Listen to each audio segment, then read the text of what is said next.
Menteri Keuangan Purbaya itu apakah masuk dalam kategori gratifikasi atau tidak? Yang pertama kami menyampaikan apresiasi dan terima kasih karena dalam tayangannya Pak Menteri juga sudah peduli, sudah aware terkait dengan potensi adanya gratifikasi. Karena memang gratifikasi itu beragam bentuknya, beragam modusnya, dan pemberian itu juga tidak hanya berupa barang, bisa juga dalam berupa jasa, fasilitas, dan sebagainya. Dan dalam perkembangan teknologi juga seperti dalam tayangan tersebut ya, ada sawer ya atau penerimaan. Nah, dalam konteks ini bahwa kita melihat penerimanya adalah anaknya gitu ya, yang tidak ada kaitan atau hubungannya dengan tugas, fungsi, dan jabatan ayahnya sebagai menteri, sebagai penyelenggara negara.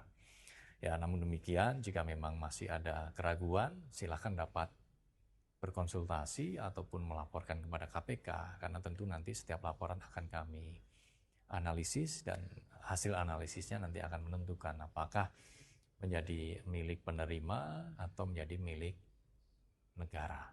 Gitu. Dan ini juga sekaligus sebagai pengingat ya bagi para penyelenggara negara ataupun ASN lainnya, jika memang ada penerimaan gratifikasi untuk segera melapor dalam kesempatan pertama.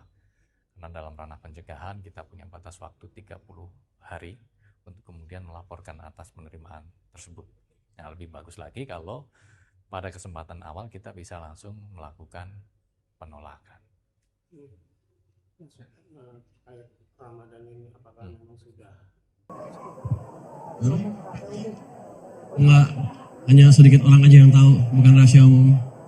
Saya tahu karena orang sana telepon saya ngasih informasi, tapi saya pikir nggak serius. Rupanya betul-betul serius ada.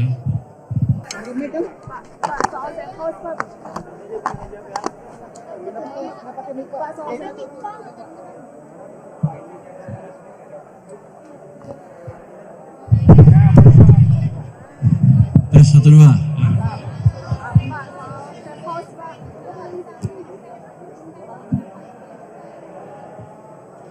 Saya nggak tahu, itu kan berarti kalau safe house itu dibikin oleh oknum tertentu memang untuk meeting data deteksi dan menyimpan beberapa mungkin hasil komunikasi mereka dengan wajib cukai atau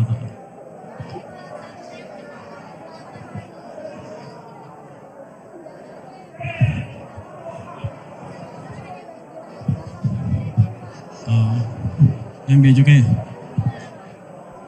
ya nggak apa-apa ya, itu kan gimana ya, kita mengerti ada kebocoran di sana sini atau kelemahan di sana sini, tapi kalau saya kasih depan kan nggak ketahuan tuh safe house-nya. Dengan seperti itu kan mereka nggak curiga sehingga mereka berbisnis seperti biasa sehingga safe house-nya ketahuan.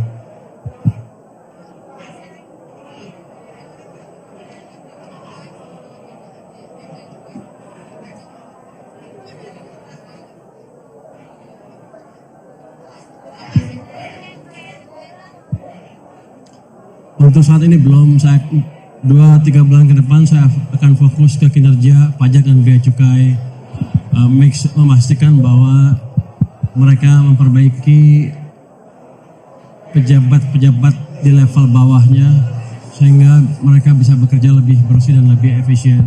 Setelah itu baru saya lihat yang lain sepertinya keadaannya tidak seburuk yang 2 ini, dan karena kinerja 2 ini kan amat berpengaruh sekali terhadap stabilitas nasional kan. Anda lihat di Moody's katanya ada risiko pengumpulan pendapatan yang kurang efisien. Maka saya betulin seperti ini supaya bagus kinerja ke depan. Pak, satu lagi ini soal insentif otomotif tahun ini katanya Menperin AGK udah ngasih proposal ke Bapak. Itu gimana Pak? Update-nya. Dengar Insentif otomotif Pak tahun ini. BEV, EV, dan hybrid, ICE semua. Yang nggak tahu, yang jelas belum sampai ke saya belum baca dan saya nggak tahu, jadi saya belum tahu. Mungkin di level bawah, nanti saya cek lagi. Yang jelas mereka belum lapor ke saya, jadi saya nggak bisa, belum bisa bahas dengan Anda.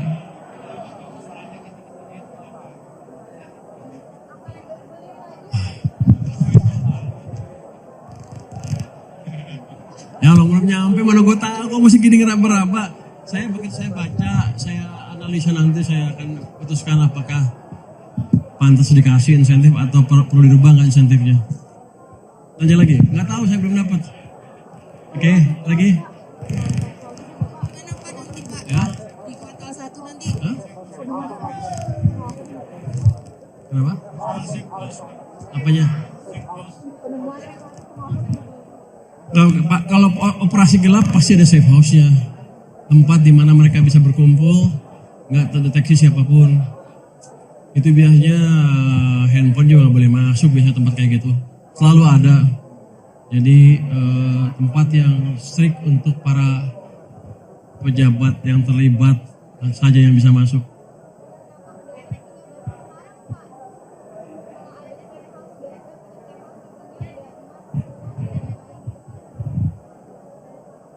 Saya pikir sudah lama itu. Saya udah tahu berapa bulan yang lalu ada safe house. Tapi memang belum saatnya dibuka kali. Saya sih nggak tahu, saya kan bukan penegak hukum. Tapi mereka sudah memberi sinyal ke saya. Hah? Enggak, hanya sedikit orang aja yang tahu, bukan rahasia umum. Saya tahu karena orang sana telepon saya ngasih informasi, tapi saya pikir nggak serius. Rupanya betul-betul serius ada. Pak, untuk pejabat baru ini Bapak beri waktu berapa bulan Pak untuk membenahi di tempatnya masing-masing? Untuk pejabat yang Bapak baru lantik ini Bapak beri waktu berapa bulan Pak untuk membenahi kondisi di tempat masing-masing? Saya akan lihat 3 bulan ke depan seperti apa. Kalau nggak ada progres, saya kocok ulang lagi.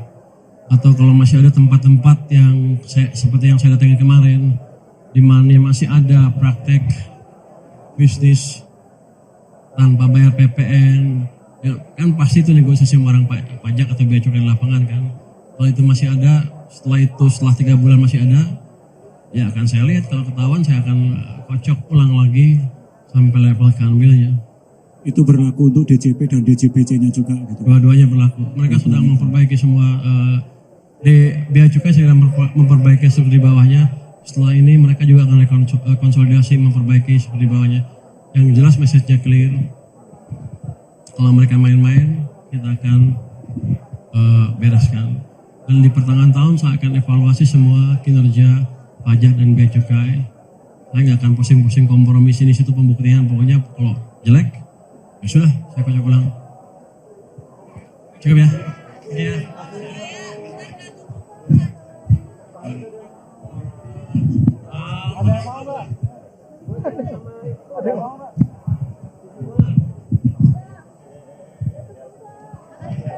Terima kasih Pak.